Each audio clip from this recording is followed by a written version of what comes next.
Hey guys, welcome to tutorial 1. Today I'm going to be teaching you how to paint realistic eyes in Photoshop. Alright, so before we even begin, I want to go over some fundamentals of using your tablet and painting in Photoshop. So ideally before starting, you should be somewhat familiar with your tablet and your painting software. Starting out with tablet functionality, this is most applicable if you're using a Wacom tablet, but I think most current tablets should have a similar user interface. Before you start, make sure your tablet driver is installed and up to date. You can check this in the Desktop Center, which can be found within your Wacom program files. Additionally, more functionality settings can be found in the Properties window for your tablet. I'll pull up this window quite often, especially if I need to change my hotkeys or recalibrate the tablet. And as you can see here, there's a tab for the hotkeys or express keys, and so on for whatever you may feel like you want to customize on your tablet, which of course is all entirely optional. It's just there to assist with your workflow. Another important feature is the tablet preference file utility window. Now this here is going to let you reset your pressure sensitivity, and I personally will use this each time before I use my tablet. Alright, so finally we're going to open Photoshop, and first I just want to bring your attention to the workspace configuration I'm using. This is a pretty standard configuration. You can always edit, and I just want to explain to you the windows that I find most important while I'm painting. Okay, now obviously over on the left we have our tool window, which is pretty important no matter what you're doing in Photoshop. And then I've also got the navigator, history, and layers palette showing right now on the right side. And then behind the navigator window is the swatches panel where you can set your color palettes. And the navigator window is used to zoom in and out of your canvas. And then your brush presets will show you how each of your brushes will show up with pressure sensitivity. And obviously the layers window is quite important to display your layers and add new layers and such. And then you've got your brush settings window where you can customize all your brush settings. Now, if you do prefer to edit your Photoshop workspace, you can simply go to Window, Workspace, and select a workspace preset, or you can scroll down and open whichever particular window you'd like. So we've got brush presets, layers, the navigator, the tools, etc.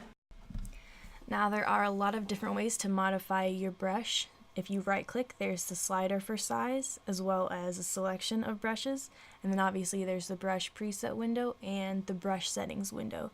In the brush settings window, there are a ton of options to get different effects with a certain brush you're using. Right now, some of the presets that I have selected are shape dynamics, transfer, build-up, and smoothing. And last but not least, we have the opacity slider. I'll definitely be using that a lot today for this demo because this is a demo about painting with opacity. So I'll just show you quickly what opacity essentially does. It just adds transparency to your stroke. And then over to the right I have my color palette, as you can see. And then if we go down to the layers window, you can see that I have my palette on its own layer and my rough sketch on another layer. And finally, we can begin painting. So I'm going to go ahead and make a new layer to paint on so that I can preserve that sketch layer and not paint directly on it. Okay, and now to actually start painting, I'm going to hold down Alt with my brush selected to pick a color out of my palette, and then I'm going to go up to the opacity slider and pick an opacity that I feel is appropriate for simply blocking in those base tones. And lastly, I right click with my brush to access that brush size slider. Generally, I'll start with a large brush to block in those colors, just to get them all down. At this point, it is going to look quite messy, and that's perfectly normal. You just want to get all of those colors and all of those tones down as a base for you to paint on and blend. So don't worry about blending yet, that comes later. And do keep in mind that this recording is sped up by about 500%. So I'm not actually painting that fast, and please don't feel like you have to paint that fast. Everybody has their own workflow and their own speed that they like to go at, so it's all about your preferences. And obviously this is not the workflow you have to stick with. Once you do start painting and find out how you like to work, you'll develop your own workflow and a pace that you prefer to work at. And obviously as you become more experienced, your pace will become a bit quicker.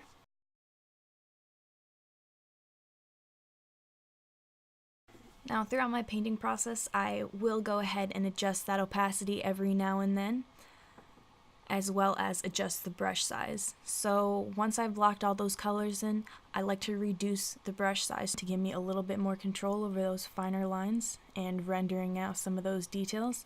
But don't worry about rendering while you're still blocking in colors, because generally that will slow you down. You don't want to worry about the details yet, just get all of your color blocking done.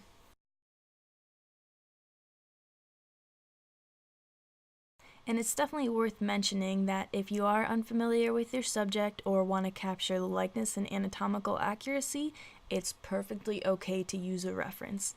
I often recommend it, and I'm simply not using a reference for this demo because I've painted eyes a few times, but using references will only help you, so always keep that in mind.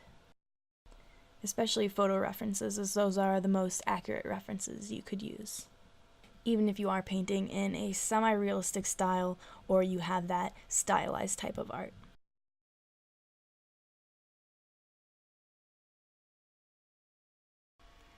As you can see, I'm slowly building up the shadows and the highlights on the skin. Shadows and highlights are critical for building form, which is why it's very important to understand your light source, where your light is coming from, and how the light interacts with the surface that you're painting. We will definitely be discussing this further in coming tutorials because it is critical no matter what you're painting to be aware of your light source.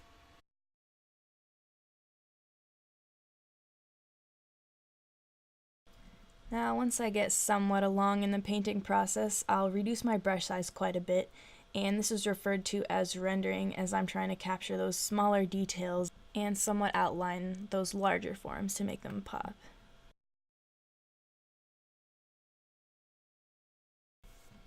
So that's what you're seeing right now, and that's the part of the process that I feel like brings your art to life because it adds that attention to detail.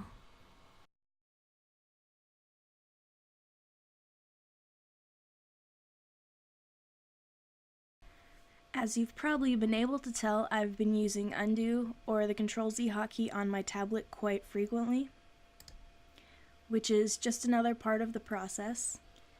And I can tell you now you'll be using undo quite a bit as well, so do have that keyboard shortcut memorized, and that is Ctrl-Z for undo.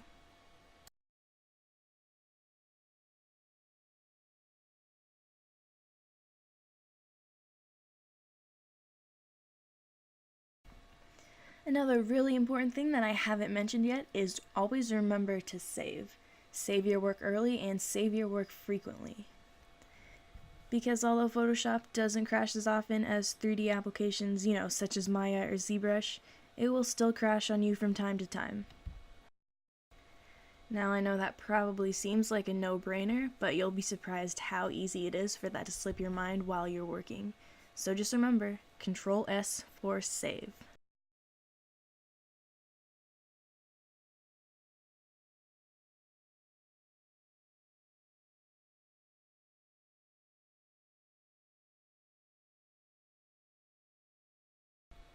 Another thing that you can probably tell is that I've been creating new layers excessively while I've been painting, and that is just to keep things separate and organized, and it is a habit of mine. If you like, you can keep all your paint on one layer. It all depends how you prefer to work. Once I've created a certain amount of layers, I'll go ahead and make a new folder to put the layers inside. And that just saves me some time so I can keep them organized without naming them. Ideally, you would want to name all your layers just so you know what they are, but it's up to you.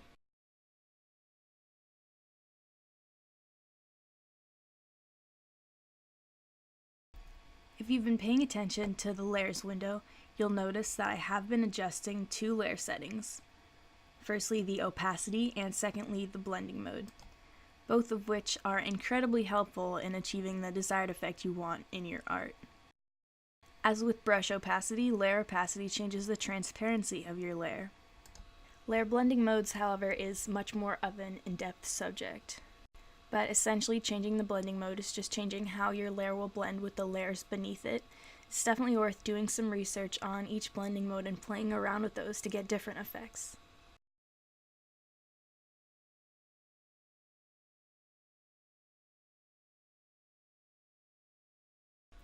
Once I'm somewhat satisfied with the eye on the right side, I'm going to go ahead and start painting the eye on the left side. And I'll use the exact same process that I used for the first eye.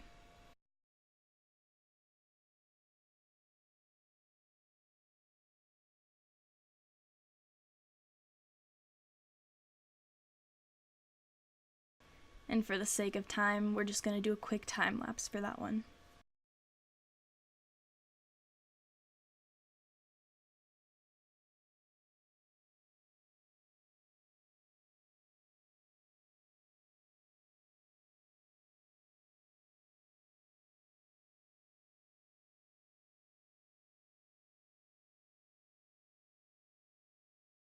Now for the finishing touches, we're going to build up our highlights, render additional highlights, and do a bit more blending, as well as overlay some subtle colors.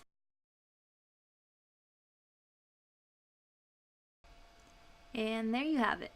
In just under an hour, you can paint realistic eyes with a high level of detail, using this blocking in, blending, and then rendering method. Thanks for watching, guys. And if you found this video demo helpful, be sure to check out tutorial 2.